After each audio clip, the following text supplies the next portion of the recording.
السلام علیکم، hello viewers. اس video کے اندر میں آپ لوگوں کے ساتھ شیئر کرنے جا رہا ہوں کہ جو گورنمنٹ سے تصدیق شدہ 15 لون ایپس ہیں جن سے بآسانی آپ قرضہ حاصل کر سکتے ہیں اور کسی قسم کا کوئی مشکل یا مسئلہ وغیرہ پیش نہیں آئے گا، ان کی لسٹیں جاری ہو چکی ہیں، تو وہ آپ لوگوں کے ساتھ میں شیئر کروں گا اور آپ کو بھی بر وقت ضرورت جب بھی ضرورت پڑے گی تو ان اپلیکیشن سے آپ لون حاصل کر سکیں گے۔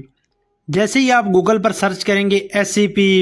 SECP loan approved government apps, تو اس کے بعد یہ ویب سائٹ آپ لوگوں کے سامنے آ جائے گی۔ یہاں پر اگر آپ لسٹیں دیکھنا چاہتے ہیں تو اس کے لیے سمپل سا یہاں پر اس ایپ پہ آنے کے بعد تو یہ وہ لون ایپس ہیں، ڈیجیٹل لون ایپس کی مقبولیت کی وجہ سے قرض کی آسان اور تیز فراہمی، لیکن یاد رکھیں کہ یہ قرض قلیل مدت کے لیے زیادہ شرح، سود اور اضافی چارجز پر فراہم کیے جاتے ہیں، اور بر وقت ادائیگی نہ کرنے پر آپ کا قرض کئی گنا بڑھ بھی سکتا ہے۔ لیکن قرض کی شرائط و ضوابط کو اچھی طرح سمجھ لیں اور صرف ضرورت کے مطابق ہی قرض حاصل کریں جو کہ آپ طے شدہ مدت میں آسانی کے ساتھ واپس کر سکیں۔ آپ کی مالی بہبود ہماری ترجیح ہے۔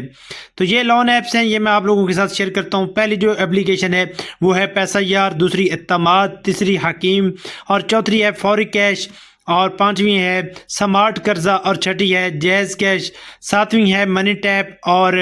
آٹھویں ہے پاک کریڈٹ۔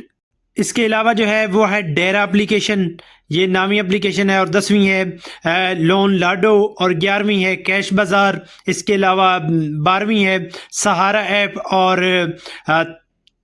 13ویں ہے یہاں پر پیسہ گھر، اور 14ویں ہے قرضہ متر،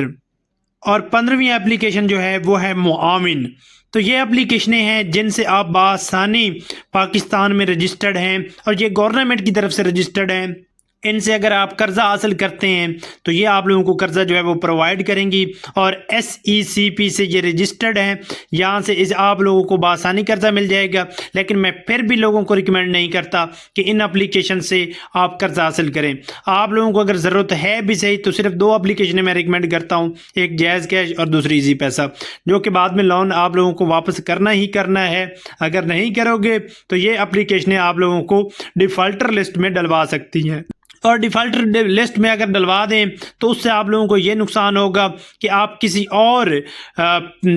پلیٹ فارم سے کہیں سے بھی اپنا لون جو ہے وہ قرضہ جو ہے وہ حاصل نہیں کر سکیں گے، چاہے وہ بینکس ہوں یا کوئی اور پلیٹ فارم ہو۔ اس لیے بہتر یہی ہے کہ ان اپلیکیشنیں سے دور رہیں کہ یہ زیادہ آپ لوگوں سے چارج کرتی ہیں اور آپ لوگوں کو لون جو ہے وہ قلیل مدت کے لیے دیتی ہیں، لیکن آپ لوگوں سے جو پیمنٹ ہے وہ زیادہ چارج کرتی ہیں، اور جو بعد میں آپ لوگوں کے مسئلے وغیرہ کا جو ہے وہ بن سکتا ہے، اور آپ لوگ قرضہ اگر بر وقت نہیں پے کر سکتے تو آپ لوگوں کے لیے مشکلات پیش آئیں گی، اور ایک تو پرسنل ڈیٹا ہی آپ لوگوں کا لیں گی، اور پرسنل ڈیٹا کی بنیاد پر آپ لوگوں کو یہ بلیک میل بھی کر سکتی ہیں۔ تو تھینکس فار واچنگ، اب ملتے ہیں ایک نئی اور انٹرسٹنگ ویڈیو میں، تب تک کے لیے دعاؤں میں یاد رکھیے گا۔ اللہ حافظ۔